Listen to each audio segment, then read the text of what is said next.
Good morning everyone. Global competition college Sanwla के online platform पर आपका हार्दिक स्वागत है। आज करेंगे हम ऑर्गेनिक केमिस्ट्री के second chapter mechanism of organic reactions का न्यू टॉपिक जो है रिएक्टिव इंटरमीडिएट या क्रियाशील मध्यवर्ती।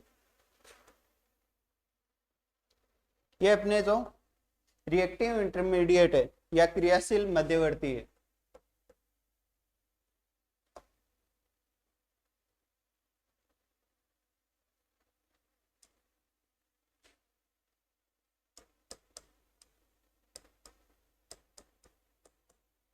क्रियाशील मध्यवर्ती या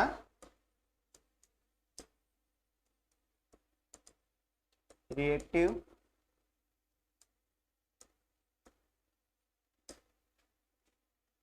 इंटरमीडिएट, ये मेनली अपन 6 प्रकार के करेंगे। इसमें हम फर्स्ट करेंगे कार्बोकेटाइन,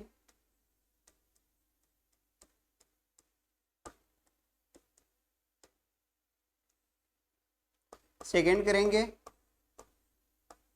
कार्बेनाइन या रेनाइन,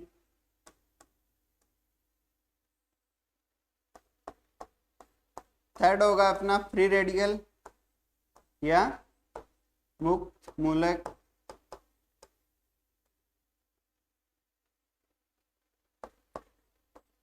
फोर्थ होगा अपना कार्बीन, फिफ्थ होगा अपना एराइन या बेंजीन, एराइन या बेंजाइन,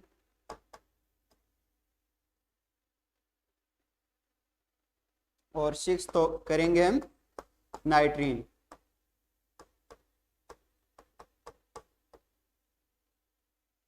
आज हम स्टार्ट करेंगे कार्बोकेटाइन, जिन्हें और क्या बोलते हैं, कार्बोनाइन या कार्बोनियन आयन भी बोलते हैं। आज का अपना टॉपिक है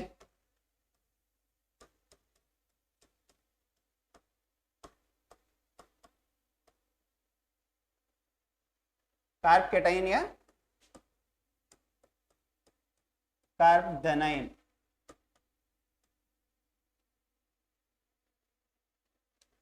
इसको एक एग्जांपल के तौर पे समझे तो जैसे कि अपने पास है मिथाइल क्लोराइड, मेथिल क्लोराइड,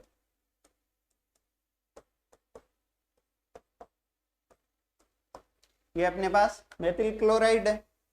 इसमें क्या होगा, जो अपने पास इलेक्ट्रोनेगेटिविटी होती है वो किसकी ज्यादा होगी, क्लोरीन की ज्यादा होगी और कार्बन की कम होगी।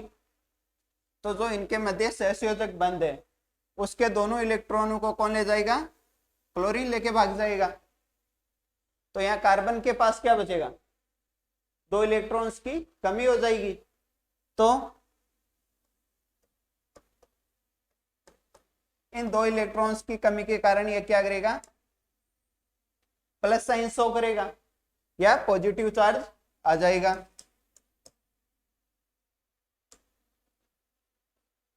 तो इसका नाम क्या होगा, मेथिल कार्बोकेटाइन।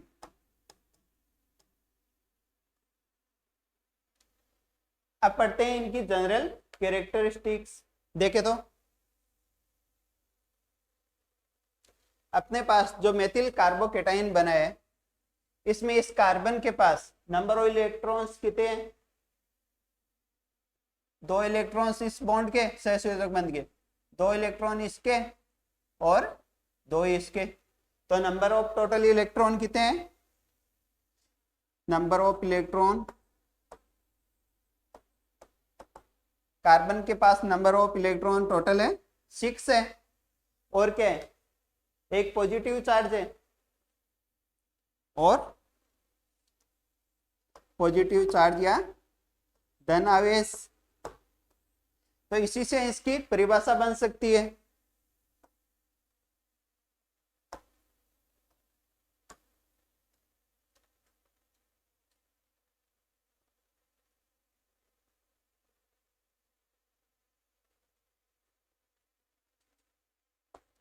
परिभाषा देखे तो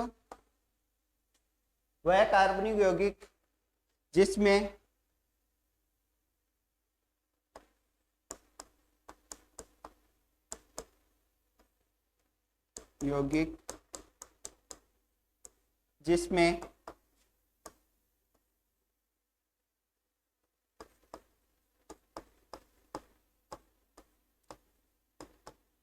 कार्बन के संयोजी कोष या बाह्यतम कोष में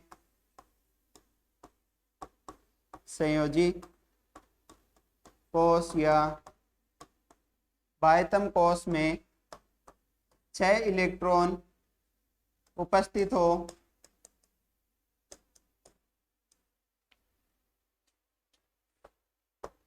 एवं एक धनावेश भी उपस्थित हो एवं धनावेश या पॉजिटिव चार्ज भी प्रेजेंट हो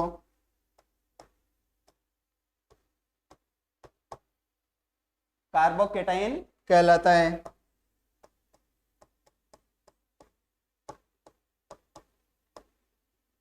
कार्बोकेटाइन कहलाता है।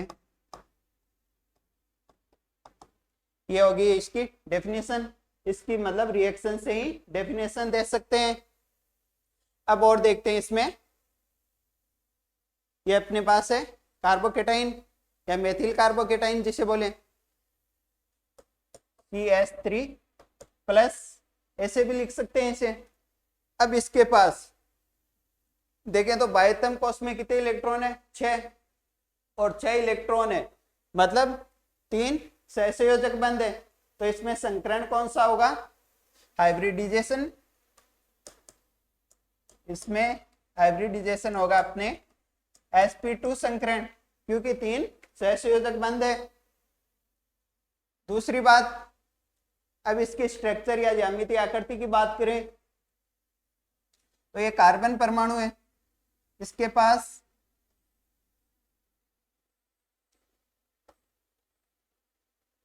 तीनों तो ये सहसंयोजक बंध वाले हाइड्रोजन के साथ जो बॉन्ड बनाते हैं वो है, और बाकी पॉजिटिव चार्ज है, मतलब एक भी कक्षक है वो क्या होगा? अपने रिक्त होगा।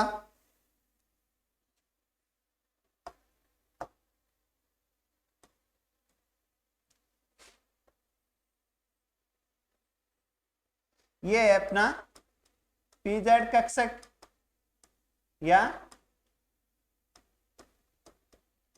वेकेंट pz ऑर्बिटल, ठीक है।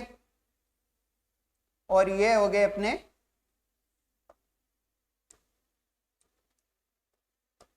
sp2 संक्रित कक्षक।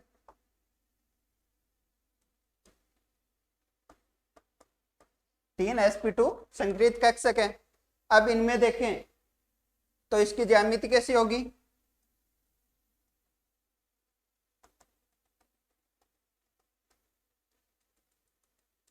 ज्यामिति होगी ट्राइगोनल प्लेनर, या इसकी ज्यामिति होगी ट्राइगोनल प्लेनर या त्रिकोणीय समतलीय।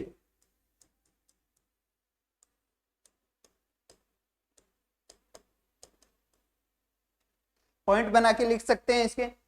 इसमें sp2 संकरण होता है, इसकी ज्यामिति त्रिकोणीय समतलीय होती है, और इनमें बॉन्ड एंगल, बंध कोण 120 डिग्री का होगा। इनमें बंध कोण या बॉन्ड एंगल कितना होगा? 120 डिग्री का होगा, लिख सकते हैं।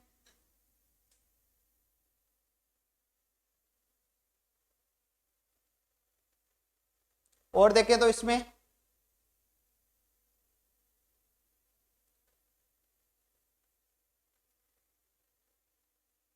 इसमें 6 इलेक्ट्रॉन उपस्थित होते हैं, मतलब ये क्या है?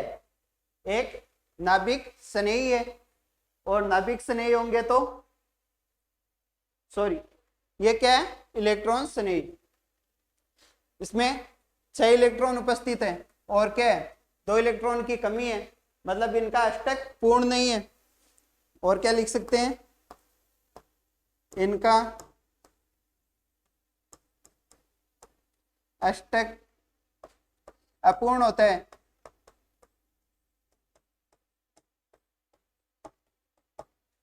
अष्टक अपूर्ण होता है मतलब बाह्यतम कोश में कितने इलेक्ट्रॉन है, नंबर ऑफ इलेक्ट्रॉन 6 इलेक्ट्रॉन है, मतलब 8 इलेक्ट्रॉन नहीं है, तो अष्टक अपूर्ण होते हैं। और अष्टक अपूर्ण होगा तो क्या होगे, ये अस्थायी होते हैं।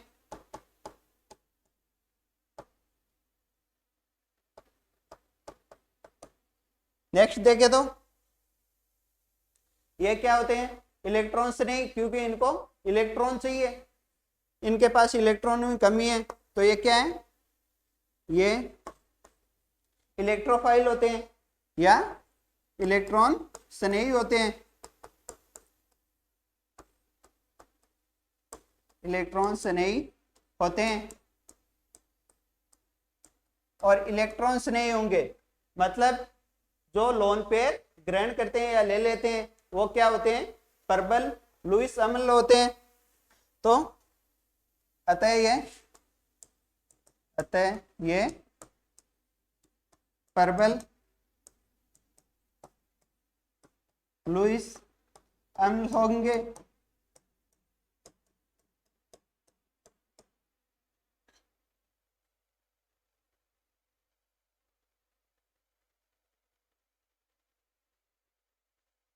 इसको एक बार लिख लियो।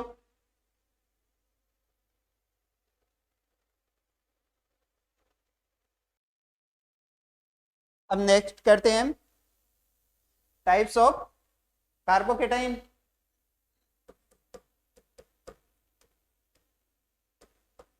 टाइप्स ऑफ कार्बोकेटाइन या कार्बोकेटाइन के प्रकार। कार्बोकेटाइन है वो मेनली 3 टाइप के होते हैं। कौन कौन से, 1 डिग्री, 2 डिग्री और 3 डिग्री, या प्राथमिक, द्वितीयक या तृतीयक कार्बोकेटाइन। अब इसमें देखें, इसका फर्स्ट टाइप 1 डिग्री कार्बोकेटाइन या प्राथमिक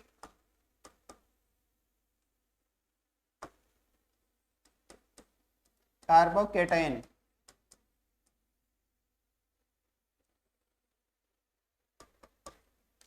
मतलब 1 डिग्री, 2 डिग्री, 3 डिग्री से मतलब जो कार्बन जिसपे पॉजिटिव चार्ज है उससे कितने कार्बन समूह जुड़े हुए हैं उसी के आधार पे 1 डिग्री, 2 डिग्री, 3 डिग्री लेते हैं। अगर एक कार्बन जुड़ा हुआ है पॉजिटिव कार्बन से तो 1 डिग्री, अगर पॉजिटिव कार्बन से 2 कार्बन जुड़े हुए हैं तो 2 डिग्री, और 3 कार्बन समूह जुड़े हुए तो 3 डिग्री कार्बोकेटाइन होंगे। तो हम देखते हैं पहले 1 degree carbocation, CH3 bond CH2 और CH2 पे पॉजिटिव चार्ज क्योंकि इलेक्ट्रॉन की कमी है। तो ये कौन सा होगा अपने 1 डिग्री कार्बोकेटाइन, और इसका नाम क्या होगा,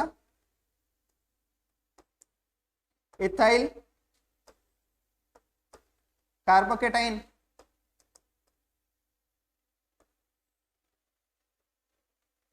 मतलब कि जिस प्रकार के कार्बन परमाणु पर धनावेश होता है वह उसी प्रकार का कार्बोकेटाइन कहलाता है।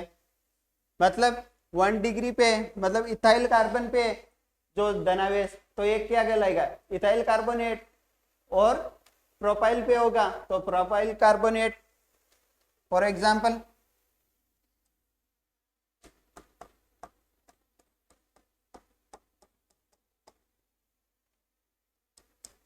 क्या हो गया अपना प्रोपाइल कार्बोनेट।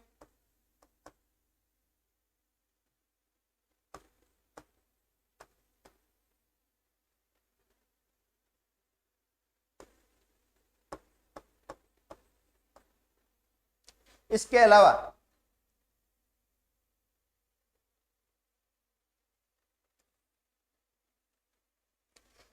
यदि इसमें डबल बॉन्ड पे हो तो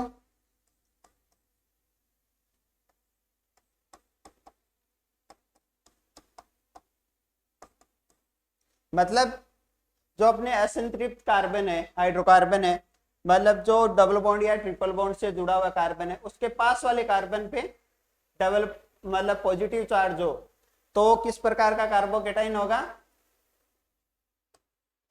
एलाइल कार्बोकेटाइन कहलाएगा। लेकिन जब डबल बॉन्ड वाला ही कार्बन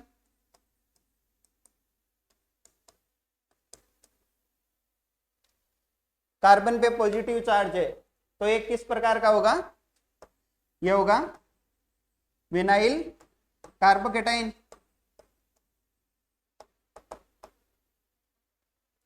ये हो गया अपना 1 डिग्री कार्बोकेटाइन। इसका स्क्रीनशॉट ले लो। अगर मिथाइल पे हो तो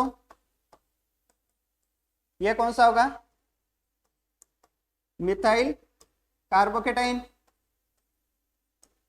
लेकिन ये 1 डिग्री नहीं होगा, ये होगा अपना 0 डिग्री कार्बोकेटाइन, क्योंकि इससे कोई कार्बन समूह नहीं जुड़ा हुआ है। ये हो गया अपना फर्स्ट यानी 1 डिग्री कार्बोकेटाइन या प्राथमिक कार्बोकेटाइन। अब देखते हैं सेकंड 2 डिग्री कार्बोकेटाइन या द्वितीयक कार्बोकेटाइन।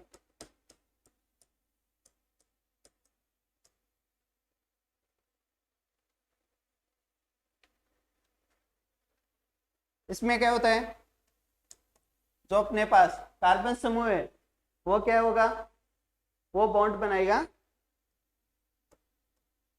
CH के साथ, और यहाँ पे CH3, और इस पे क्या होगा? एक पॉजिटिव चार्ज होगा। तो ये किस प्रकार का होगा? 2 डिग्री है, क्योंकि 2 कार्बन जुड़े हुए हैं इससे, पॉजिटिव चार्ज वाले कार्बन से। तो ये होगा आइसोप्रोपाइल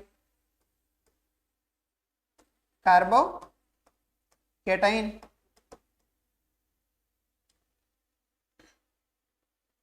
अब देखें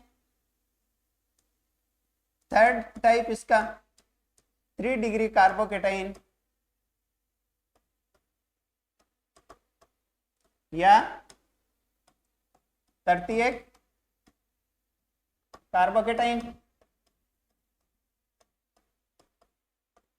मतलब पॉजिटिव चार्ज वाले कार्बन से 3 कार्बन समूह जुड़े हुए होंगे।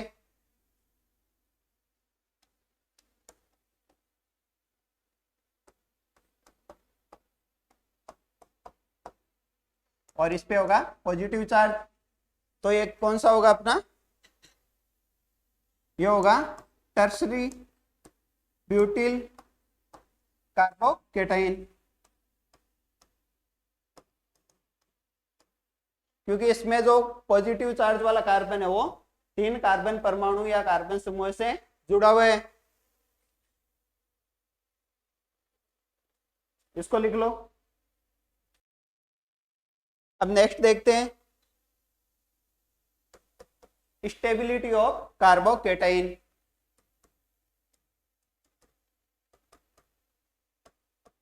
स्टेबिलिटी ऑफ कार्बोकेटाइन या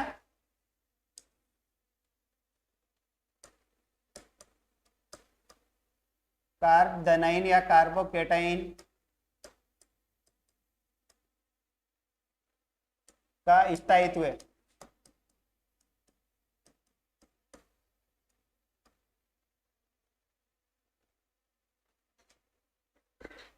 इसका स्थायित्व देखे तो फर्स्टली अपन देखेंगे इसका स्थायित्व है इंडक्टिव इफेक्ट से।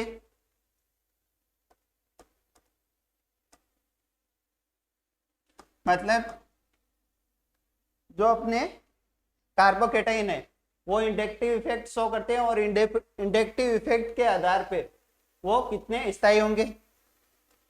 इसमें क्या होता है?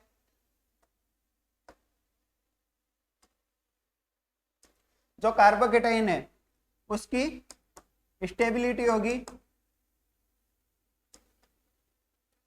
वो किसके प्रोपोर्शनल होगी?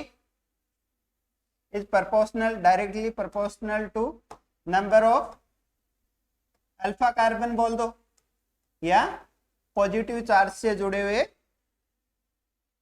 कार्बन परमाणु बोल दो। अब इसको एग्जाम्पल के तौर पे समझते हैं। अपन लेते हैं 3 डिग्री कार्बोकेटाइन, जिसको क्या बोलते हैं, tertiary butyl carbocation.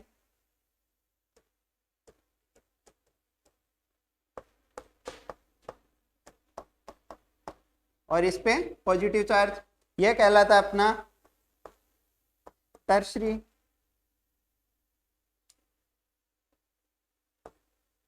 Butyl carbocation. या 3 डिग्री, इसके बाद में लेते हैं अपन 2 डिग्री।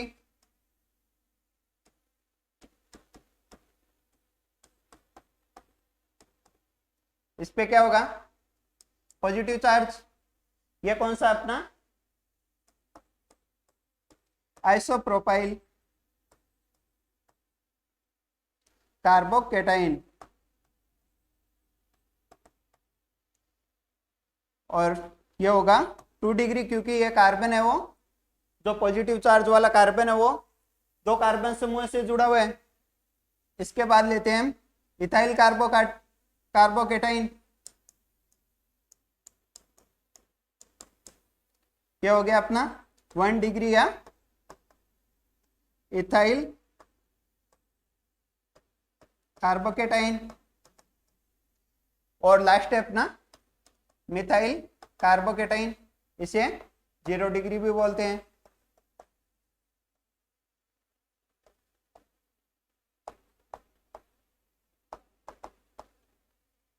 अब इनकी स्टेबिलिटी देखें तो ये कार्बन है पॉजिटिव चार्ज वाला, वो 3 कार्बन से समूह से जुड़ा हुआ है, मतलब 3 डिग्री। और नंबर ऑफ अल्फा कार्बन कितने हैं इसमें, अल्फा कार्बन कितने हैं इसमें 3। और इसमें देखें तो अल्फा कार्बन यानी पॉजिटिव चार्ज वाले कार्बन से 2 कार्बन समूह जुड़े हुए हैं, तो इसमें नंबर ऑफ अल्फा कार्बन है वो 2 है। और इसमें 1 है और इसमें 0। तो इनका स्टेबिलिटी का क्रम क्या होगा, जिसके पास अल्फा कार्बन सबसे ज्यादा हो वो क्या होगा, सबसे ज्यादा स्टेबल होगा। तो अपना जो टर्शरी ब्यूटाइल कार्बोकेटाइन है या 3 डिग्री है वो क्या होगा, सबसे ज्यादा स्थायी होगा। और जो अपना आइसोप्रोपाइल या 2 डिग्री है वो टर्शरी से थोड़ा कम होगा। और जो ये आइसो वाला है वो एथिल से ज्यादा होगा स्थायी। और ये 1 डिग्री है वो 0 डिग्री या मेथाइल कार्बोकेटाइन से ज्यादा स्थायी होगा। इसका स्क्रीनशॉट ले लीजिए। फिर इसका सेकेंड टाइप देखते हैं।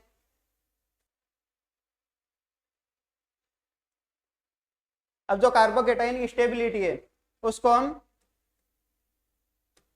हाइपर कॉन्जुगेशन के आधार पे भी स्टेबिलिटी का क्रम या ऑर्डर दर्शा सकते हैं।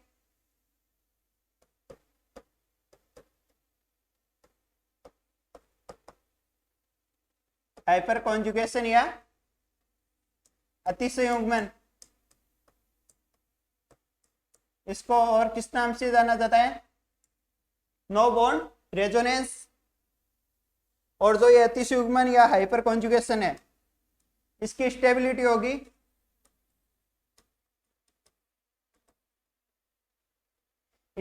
होगी वो किसके डायरेक्टली प्रोपोर्शनल होगी, अल्फा हाइड्रोजन के, proportional to number of alpha hydrogen.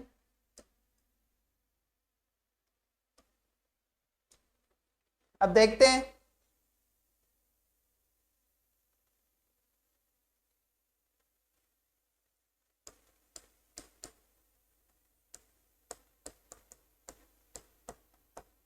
ये अपना था 3 डिग्री कार्बोकेटाइन, इसके पास अल्फा हाइड्रोजन कितने हैं अभी देखते हैं।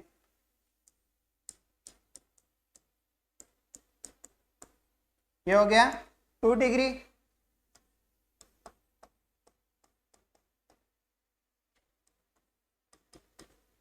और ये हो गया अपना 1 डिग्री। और ये 0 डिग्री कार्बोकेटाइन। अब जो अपने पास अल्फा हाइड्रोजन है वो कैसे निकालते हैं? अल्फा कार्बन से जुड़े हुए परमाणु के साथ जितने हाइड्रोजन जुड़े होते हैं वही क्या होते हैं? Alpha hydrogen. मतलब अल्फा कार्बन कौन सा है? जिसके पास पॉजिटिव चार्ज है, उसके पास वाले कार्बन को क्या कहेंगे? Alpha carbon. और उस अल्फा कार्बन से कितने हाइड्रोजन जुड़े हुए हैं उतने क्या होंगे? उसमें हाइपर कॉन्जुगेशन बनेगा या उतना ही ज्यादा हाइपर कॉन्जुगेशन होगा। तो इसमें हाइपर कॉन्जुगेटिव स्ट्रक्चर कितनी बनेगी? वो उतनी बनेगी जितने उसके पास अल्फा हाइड्रोजन होंगे उतनी। तो अपन देखें टर्शरी ब्यूटाइल जो कार्बोकेटाइन है 3 डिग्री कार्बोकेटाइन, उसके पास कितने हैं अल्फा हाइड्रोजन?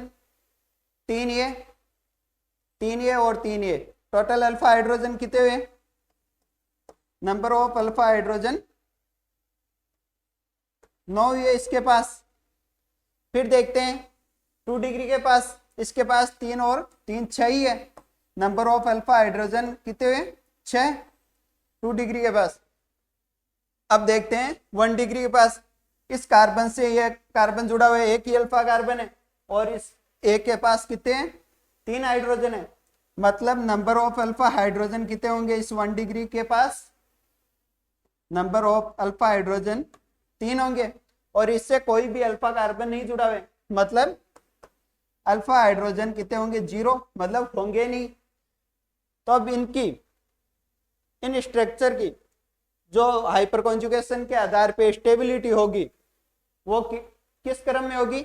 जिसके पास नंबर ऑफ अल्फा हाइड्रोजन सबसे अधिक होंगे वो सबसे ज्यादा क्या होगा? स्थायी होगा। तो नंबर ऑफ अल्फा हाइड्रोजन है वो सबसे ज्यादा किसके पास है?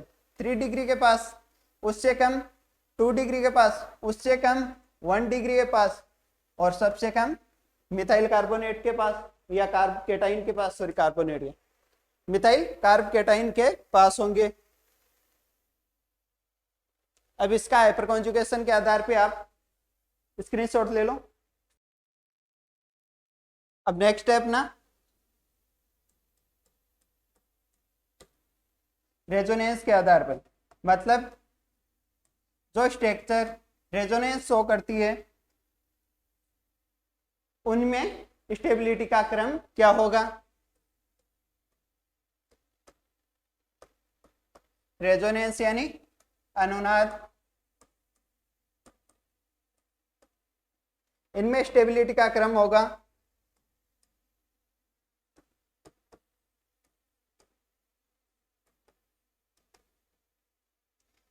इनकी स्टेबिलिटी होगी वो किसके होगी? नंबर ऑफ रेजोनेटिक स्ट्रक्चर्स, यानी कितनी अनुनादी संरचनाएं बनती है। जितनी ज्यादा अनुनादी संरचनाएं बनेगी उतना ही ज्यादा क्या होगा? स्थायी होगा। चलो आइए इसे एक एग्जांपल के तौर पे देखते हैं।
इनमें देखे तो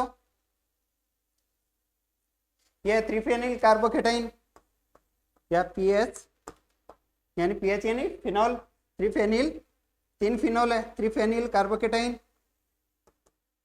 यह हो गया 2 फेनिल और इसमें एक फिनॉल प्रेजेंट है।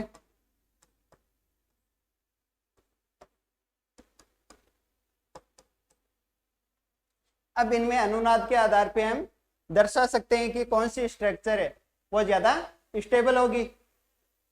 इसमें देखें तो कितनी अनुनादी संरचनाएं बनेगी, ये बॉन्ड यहाँ आ गया, ये यहाँ पे और ये यहाँ पे। इसमें देखा तो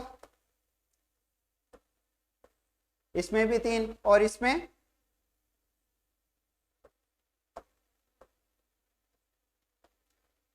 कितनी होगी, 3 3 6 3 9 और एक ये पूरी 10। तो इसमें number of resonative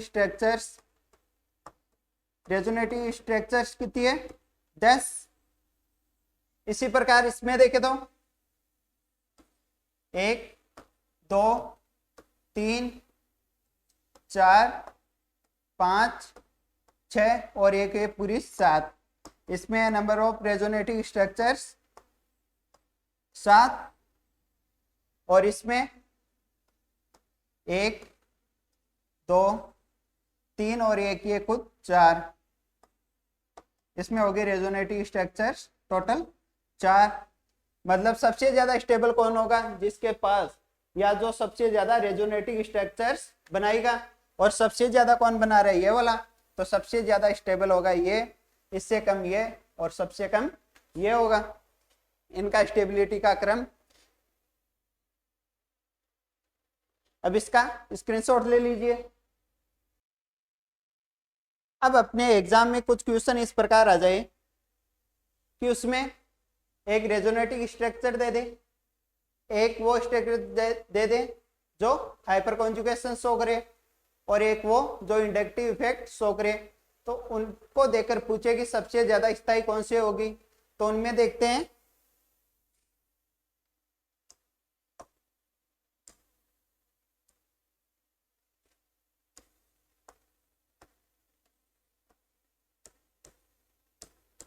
order of stability,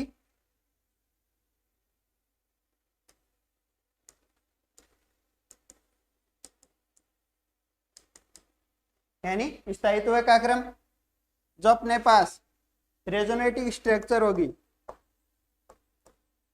resonance show करेगी जो स्ट्रक्चर, वो क्या होगी, सबसे ज्यादा स्टेबल होगी।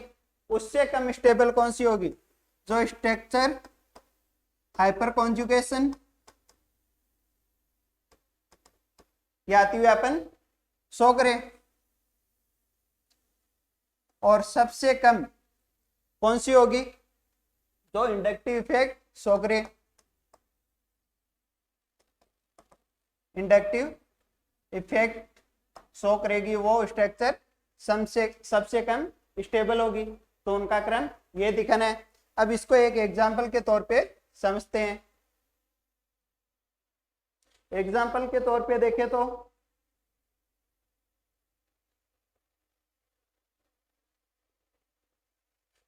अपन एग्जांपल के तौर पे लेते हैं एलाइल कार्बोकेटाइन।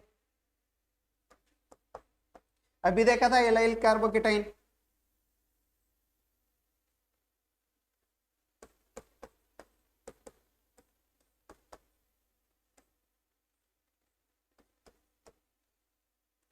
जिसमें डबल बॉन्ड वाले कार्बन होगा, उसके पास वाले कार्बन पे क्या होगा, पॉजिटिव चार्ज।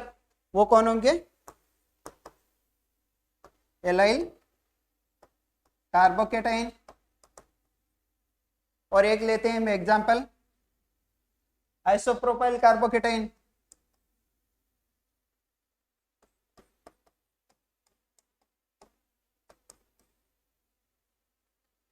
इसमें क्या होगा, जो अपना कार्बन होगा वो 2 कार्बन समूह के साथ और जुड़ा होगा।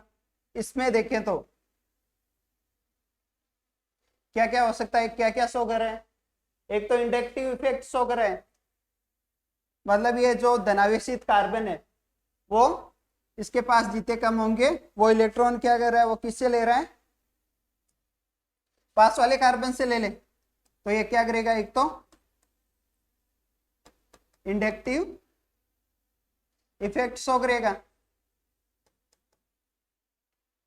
और क्या करेगा, और करेगा ये हाइपर कॉन्जुगेशन।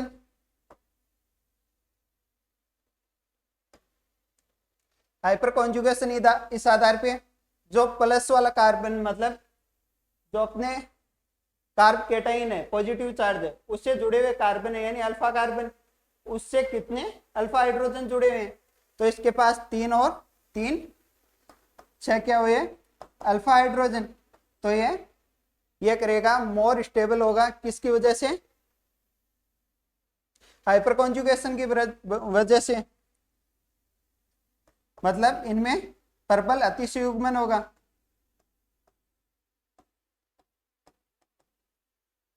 हाइपर कॉन्जुगेशन अधिक शो करेंगे। अगर ऐसी स्थिति आ जाए कि एक स्ट्रक्चर इंडक्टिव इफेक्ट शो करे और हाइपर कॉन्जुगेशन शो करे, और एग्जाम में पूछ ले कि यह स्ट्रक्चर है वो स्टेबल है तो किस आधार पे है, और ऑप्शन दे दे inductive effect, hyperconjugation, resonance, इस प्रकार ऑप्शन दे दे, तो अपन को क्या करना है, हाइपर कॉन्जुगेशन, क्योंकि इसमें हाइपर कॉन्जुगेशन ज्यादा हो रहा है और ये हाइपर कॉन्जुगेशन के कारण ज्यादा स्टेबल होगी। अब इसमें देखें तो इसमें क्या हो रहा है, इसमें हो रहा है रेजोनेंस। ये क्या करेगा, रेजोनेटिक स्ट्रक्चर्स बनाएगा या शो करेगा। तो इसमें क्या हो रहा है, रेजोनेंस, और रेजोनेंस होगा तो ये सबसे ज्यादा स्टेबल होगी। जो अपनी एलाइल कार्बोकेटाइन है वो सबसे ज्यादा स्टेबल होगी, या इससे अपने आइसोप्रोपाइल कार्बोकेटाइन है उससे ज्यादा स्टेबल होगी। इसका स्क्रीनशॉट ले लीजिए। अब अपन देखते हैं रिएक्शंस ऑफ कार्बोकेटाइन।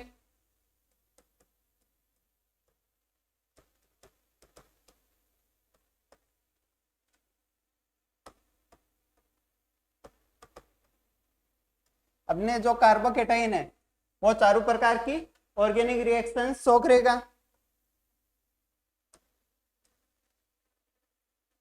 पहली ये करेगा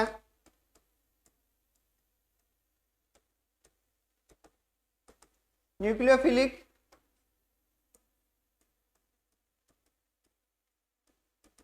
सब्स्टिट्यूशन रिएक्शंस,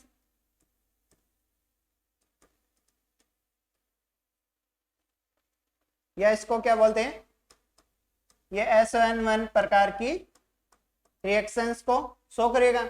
और ये SN1 है रिएक्शन है वो 2 स्टेप्स में पूरी होती है।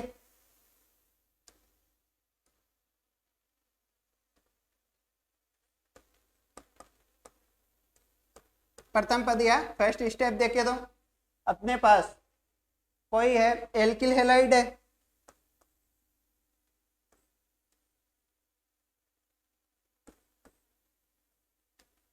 उसमें क्या होगा, जो हेलोजन होगा उसकी इलेक्ट्रोनेगेटिव है, इलेक्ट्रोनेगेटिविटी वो हेलोजन की क्या होगी, ज्यादा होगी। और एल्किल ग्रुप से हेलोजन की नेगेटिविटी ज्यादा होने के कारण क्या करेगा, ये इस बॉन्ड के इलेक्ट्रॉन्स को क्या करेगा, अपनी तरफ आकर्षित करेगा। तो क्या होगा, एल्किल ग्रुप है उस पे पॉजिटिव चार्ज आ जाएगा, और ये कार्बोकेटाइन का निर्माण करेगा, एल्किल कार्बोकेटाइन का निर्माण करेगा। अब क्या होगा, जो अपने पास कार्बोकेटाइन है या मध्यवर्ती कार्बोकेटाइन है जो, उससे कौन जुड़ेगा, न्यूक्लियोफाइल जुड़ेगा, यानी नाभिक से नहीं, जिसके पास क्या हो, इलेक्ट्रॉनों की अधिकता हो, वो इसके साथ बॉन्ड फॉर्मेशन करेगा।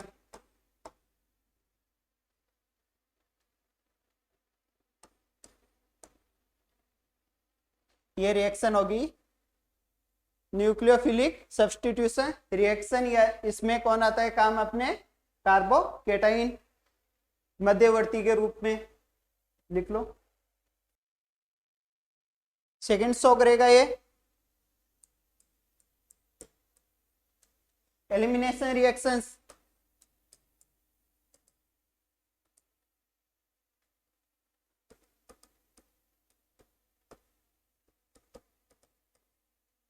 और इसी में फर्स्ट टाइप वाली, और फर्स्ट टाइप वाली है वो 2 स्टेप में पूरी होती है।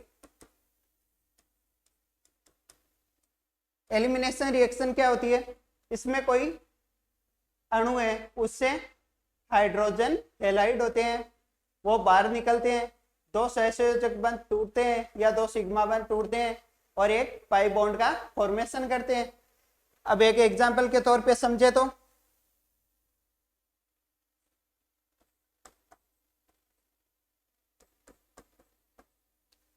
एथिल ब्रोमाइड अपने पास,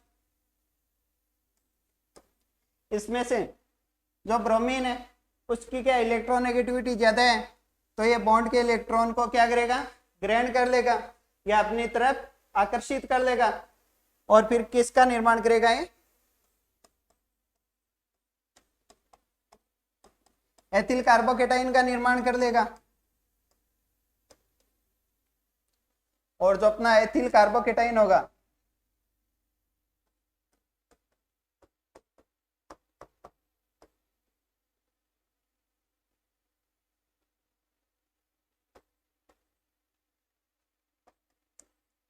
इसका हाइड्रोजन वाले एक सहसंयोजक बंध को क्या करेगा, ये डबल बॉन्ड फॉर्मेशन में काम में ले लेगा और हाइड्रोजन होगा जो बाहर निकल जाएगा। तो इसमें कैसे होगा, ये कार्बन है, इन दोनों कार्बन के मध्य सिंगल बॉन्ड था और ये दूसरे एक हाइड्रोजन है उसका सहसंयोजक बंध के जो इलेक्ट्रॉन है वो यहाँ पे क्या करते हैं, पाई बॉन्ड का फॉर्मेशन कर लेते हैं और दोनों तरफ दो दो हाइड्रोजन जुड़े हुए रहते हैं और एक H+ साइन बाहर निकल जाता है। तो एक इसका निर्माण कर लेते हैं, एथिल का निर्माण करते हैं। इसका स्क्रीनशॉट ले लो या सेव कर लो। अब तीसरा अपना इलेक्ट्रोफिलिक एडिशन रिएक्शंस।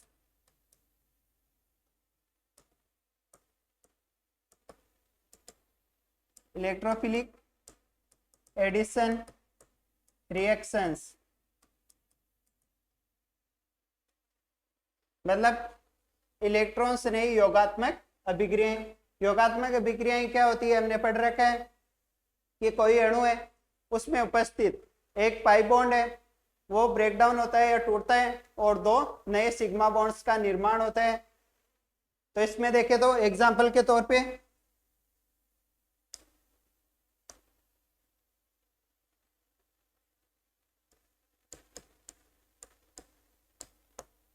इसमें से क्या होगा, एक हमने प्रोटॉन जुड़ेगा,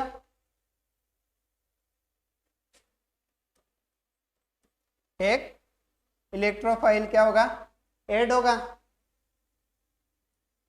और ये इलेक्ट्रोफाइल ऐड होगा तो क्या होगा, इसमें कार्ब कैटाइन का निर्माण होगा और ये ब्रेक डाउन होगा यहां से बॉन्ड और ये बॉन्ड होगा अपना इसके साथ शिफ्ट हो जाएगा।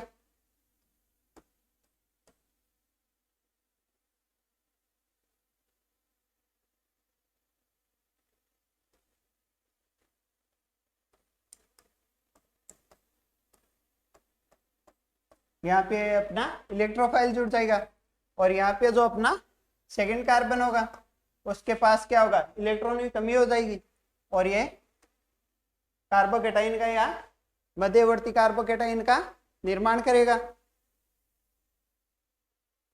अब ये जो मध्यवर्ती कार्बोकेटाइन है इससे एक न्यूक्लियोफाइल क्या होगा, ऐड होगा और न्यूक्लियोफाइल ऐड होके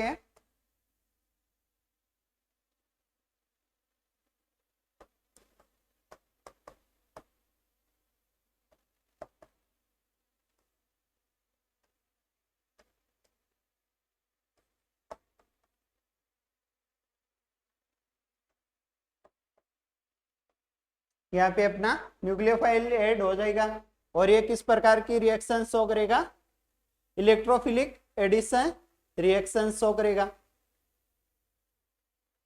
लिख लो इन्हें।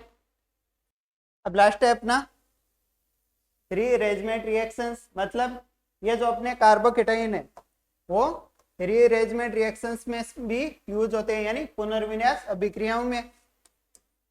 फोर्थ है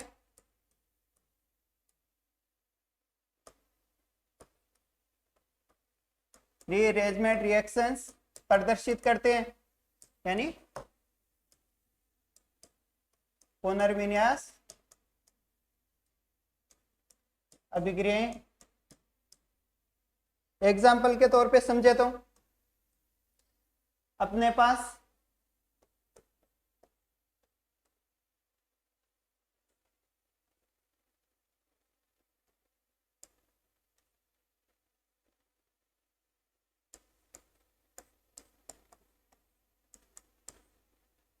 एग्जाम्पल के तौर पे समझे तो अपने पास क्या है, 1 डिग्री कार्बोकेटाइन है, मतलब पॉजिटिव चार्ज वाले कार्बन से एक कार्बन समूह जुड़ा हुआ है। अब क्या होगा कि ये जो अपना यहाँ पे CH3 वो यहाँ पे क्या होगा, रीअरेंज हो जाएगा या पुनर्विन्यासित हो जाएगा। मतलब ये ग्रुप यहाँ से पूरा का पूरा बॉन्ड सहित अलग होके यहाँ पे चला जाएगा, मतलब अपने पास वाले पॉजिटिव चार्ज वाले कार्बन पे या पास वाले कार्बन पे।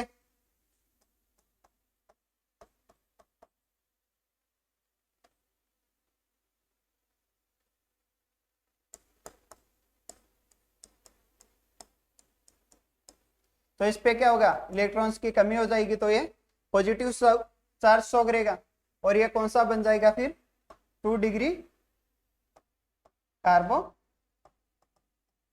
का निर्माण कर लेगा। तो इस प्रकार अपना कार्बोकेटाइन पूरा होता है। Thank you.